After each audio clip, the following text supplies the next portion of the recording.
તો વાત કરીએ વડોદરાની વાઘોડિયા બેઠકના પેટા ચૂંટણીના ઉમેદવાર ભાજપના ઉમેદવાર સાથે વાતચીત કે જ્યાં ધર્મેન્દ્રસિંહ વાઘેલા સાથે ચૂંટણીલક્ષી ચર્ચા કરવામાં આવી ત્યારે ધર્મેન્દ્રસિંહ વાઘેલાનું નિવેદન સામે આવ્યું છે જ્યાં 1 લાખની લીડથી ચૂંટણી જીતીશ તેવું ધર્મેન્દ્રસિંહ વાઘેલાએ જણાવ્યું છે જ્યાં ભાજપ અને મારું બંનેનું બળ મળીને ડબલ થયું છે ધર્મેન્દ્રસિંહ વાઘેલા અપક્ષ ધારાસભ્ય તરીકે અનેક કામ કર્યા છે જ્યાં જનતા ખુશ છે તેવું ધર્મેન્દ્રસિંહ વાઘેલાએ જણાવ્યું છે ત્યારે મારી સામે મધુર શ્રીવાસ્તવ ગત ચૂંટણીમાં લડ્યા હતા તો ડિપોઝિટ જપ્ત થઈ હતી જ્યાં વાઘોડિયા પેટા ચૂંટણીમાં કોઈ હરીફાઈ નથી તેવું ધર્મેન્દ્રસિંહ વાઘેલાએ જણાવ્યું છે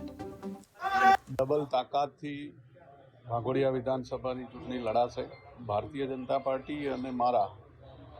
ભારતીય જનતા પાર્ટીના 63,000માંથી 78,000 મારા આ બંને ભેગા થઈ